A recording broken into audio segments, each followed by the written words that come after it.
Rewind the clock with me to 1999. Charles Stone III was a music video director with aspirations of making full-length feature films. His work had been most prominent in hip-hop circles, where he had directed videos in the early 90s for artists like A Tribe Called Quest and Public Enemy. These were still the early days of hip-hop, when budgets for music videos were not as massive as they would come to be by the end of the decade, and the production budgets for Stone's videos were modest. But Stone had greater ambitions. He wanted to make movies, not music videos, yet he could not get his foot in the door at the major motion picture studios. So, in 1999, he decided to take matters into his own hands.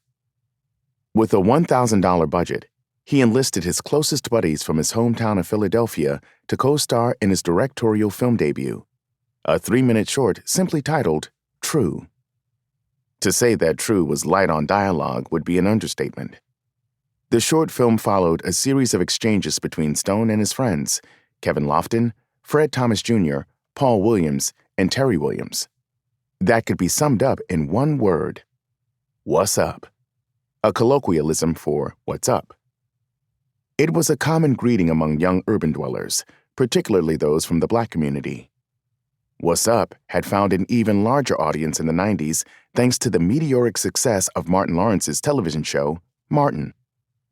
As star of the show, Lawrence, one of the biggest stand-up comedians at the time in real life, played a Detroit radio personality for a fictional radio station with the call letters WZUP, pronounced What's Up. His signature on-air salute was a high-pitched repetition of What's Up?, which would become one of the many memorable catchphrases of the show. But that would be eclipsed by what happened next. According to the lore, a creative director from the advertising agency DDB Chicago saw Stone's short and thought it was perfect for one of his clients, Budweiser. It didn't feel like advertising to the ad exec. It felt like something altogether different.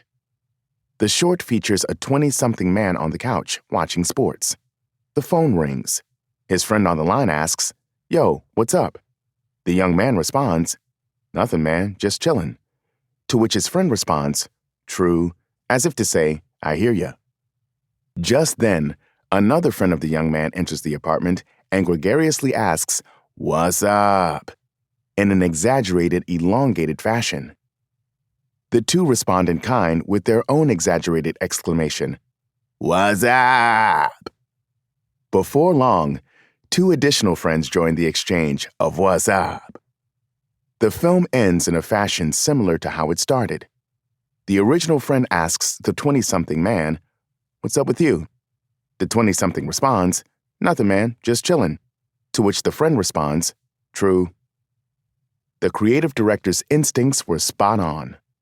At the time, Budweiser positioned itself as a champion of camaraderie, the social lubricant among close friends, your buddies, as signified in its historic tagline, "This Bud's for you." From its heights in the 1950s and on throughout the decades, Budweiser had been synonymous with American culture, sponsoring popular shows and sporting events. However, its relevance had begun to wane in the 1990s because it was no longer representative of the cultural zeitgeist. However, True captured the essence of contemporary friendship. You don't need many words when you're talking with your closest friends. Friends speak in code, and everyone who understands the code just gets it. Stone and his buds demonstrated that perfectly in the film, so much so that DDB simply recreated True, with the original cast and all, for the Budweiser campaign. Budweiser's What's Up ad hit the airwaves later that year, and the rest, as they say, was history.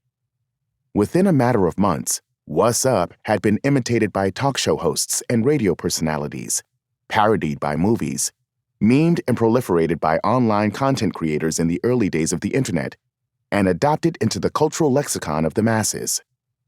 America got a new catchphrase, and Budweiser was legitimated as a culturally relevant brand once again, which led to millions in beer sales and major motion picture gigs for Stone, along with a ton of advertising awards.